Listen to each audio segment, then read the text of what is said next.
Salut les amis, j'espère que vous allez bien. On est parti ce soir pour le débrief de la 14e journée de Liga qui a donc opposé le Real Madrid à Cadix. On rappelle évidemment les amis que c'est le dernier match du Real Madrid avant la Coupe du Monde qui démarrera dans une dizaine de jours. Le prochain match du Real, les amis, comme on l'a dit ce matin, c'est dans un mois et demi. Ça sera tout simplement le 31 décembre.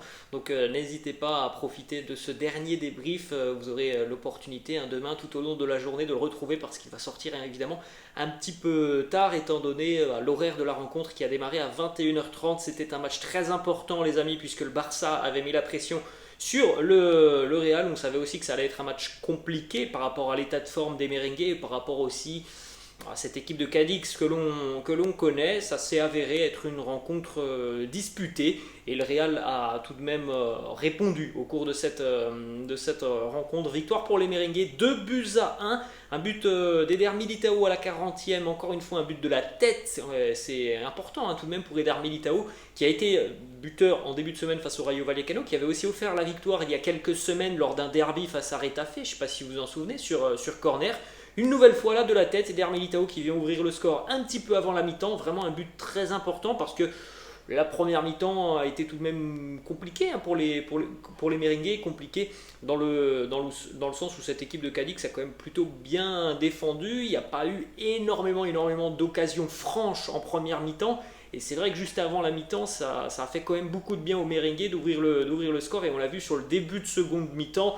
Il y a eu beaucoup plus d'espace, il y a eu beaucoup plus de bons choix aussi offensivement côté merengue avec de très bonnes situations en seconde mi-temps sur la première demi-heure de la seconde mi-temps et la récompense avec le deuxième but très important de Toni Kroos. D'ailleurs c'est un bijou le but de Toni Kroos, une reprise de volée. Première intention depuis l'extérieur de la surface de réparation, c'est parti très vite de la part de Toni Kroos. Magnifique but, son premier cette saison, Toni Kroos. Donc voilà, ça récompense aussi sa première partie de saison qui a été exceptionnelle. Malheureusement, ce que l'on peut souligner, les amis, c'est qu'encore une fois, pas de clean sheet pour le Real Madrid. Pourtant, Cadiz a tout de même eu très peu de situations aujourd'hui chaudes. Alors en première mi-temps, il y a eu une frappe lointaine qui a effleuré la barre transversale. C'est une frappe à 33 mètres, si vous avez vu un petit peu les stats. Il y a eu des frappes lointaines en première mi-temps. Et c'est vrai que sur la seconde mi-temps, Cadix, pendant une demi-heure, jusqu'à la 80e à peu près, ils ont quasiment rien eu à se mettre sous la dent en seconde mi-temps. Mais les 10-15 dernières minutes de cette rencontre ont été compliquées. Tu encaisses un but cette fois-ci, on ne peut pas dire que c'est vraiment la faute de la défense, c'est Thibaut Courtois qui fait une erreur.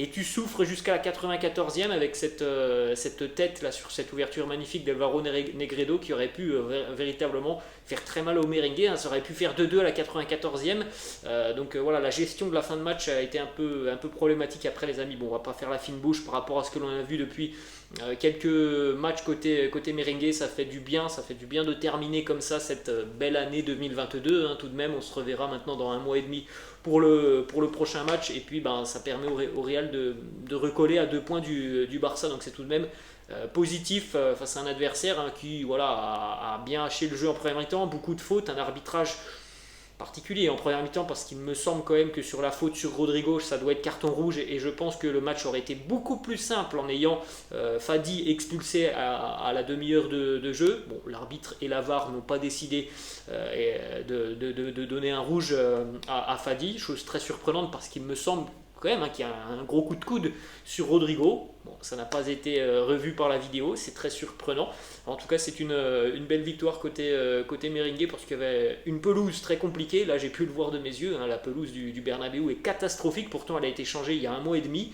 C'est quand même dingue, mais elle est catastrophique parce qu'il y avait aussi une équipe de Cadix très agressive, parce qu'on a eu du mal en première mi-temps à trouver Rodrigo dans de bonnes dispositions, parce qu'il a aussi été très peu juste devant le but. Donc au final, voilà, on a vu quand même une équipe qui a beaucoup tenté, qui a imposé aussi son rythme sur le début de la seconde mi-temps, donc des choses positives pour terminer cette première partie de saison. Vous pouvez jeter un petit coup d'œil les amis aux stats de cette rencontre. La possession évidemment largement en faveur des merengues, 67% de possession à 33.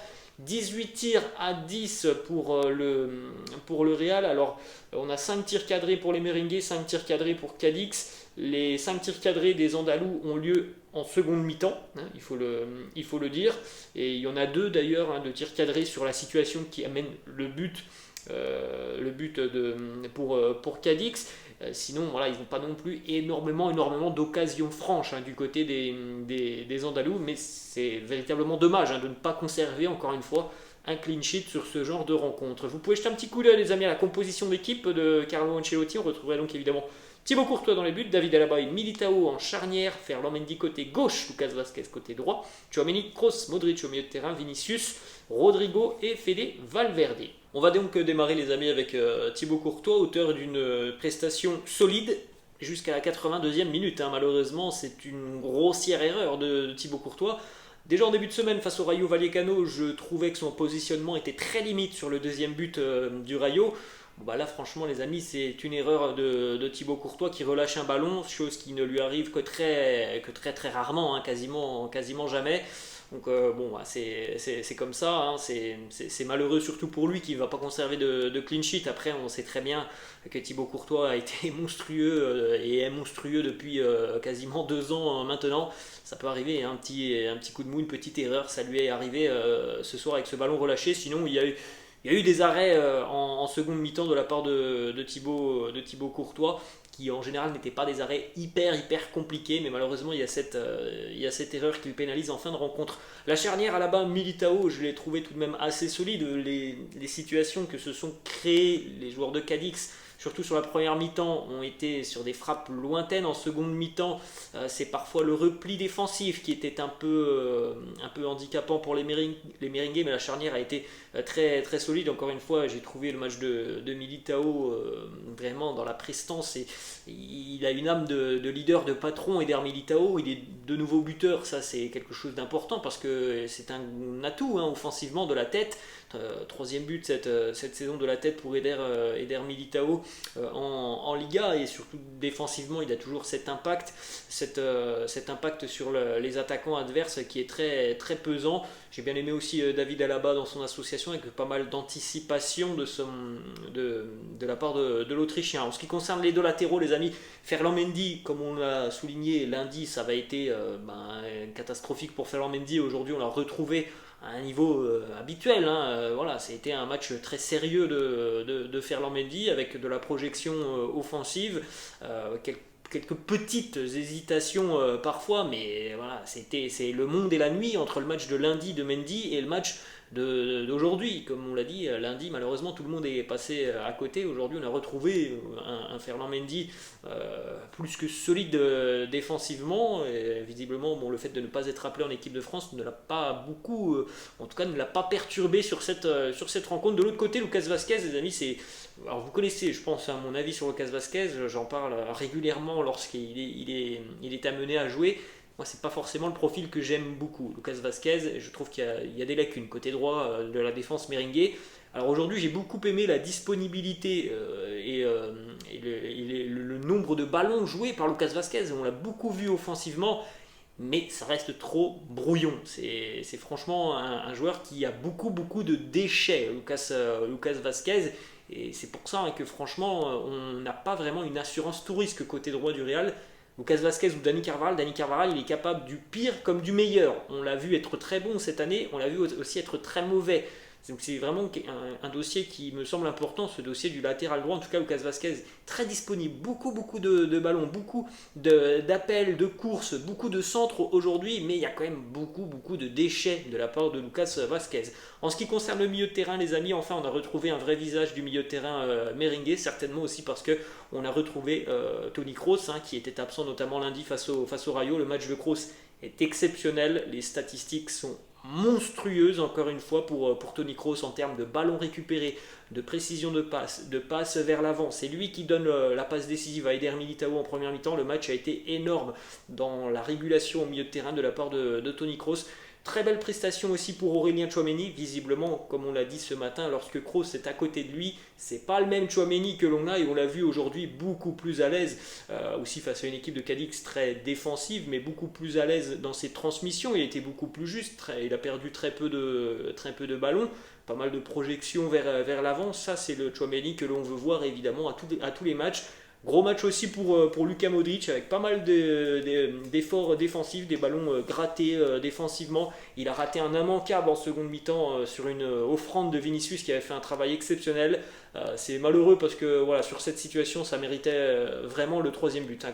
Côté merengue, il a raté l'immanquable Luka Modric, mais le match de Modric est tout de même très très bon. Il faut souligner tout de même que Kroos a délivré, je crois, sur ce match, 4 occasions de but, 4 passes qui ont amené à des occasions de but. C'est le record du match devant Fede Valverde.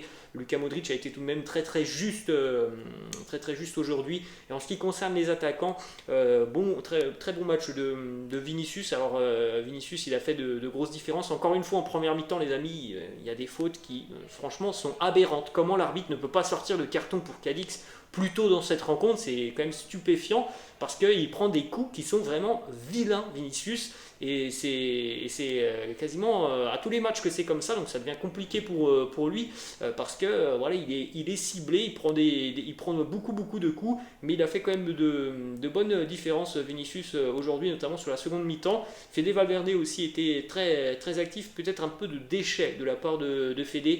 Dans le dernier geste, vous avez vu certainement en fin de match la frappe qui passe au-dessus. Il a manqué aussi, il n'a pas eu de chance parce qu'il y a eu un ballon qui a été contré et qui aurait dû terminer au fond. Et si le ballon n'est pas contré par un défenseur de Cadix, ça fait but.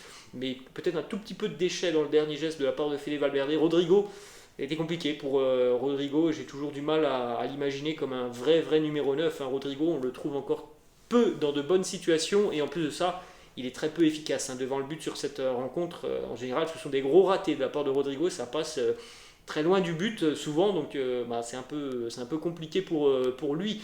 Rodrigo, voilà les amis, la fin de cette vidéo, j'espère que ça vous a plu. N'hésitez pas comme d'habitude à lâcher un petit pouce bleu, n'hésitez pas non plus à vous abonner à la chaîne, n'hésitez pas les amis à me laisser en commentaire ce que vous avez pensé de cette rencontre. Moi je vous laisse et je vous dis non pas à demain, où vous pouvez regarder le débrief, il n'y a pas de vidéo demain les amis, mais à samedi. Ciao.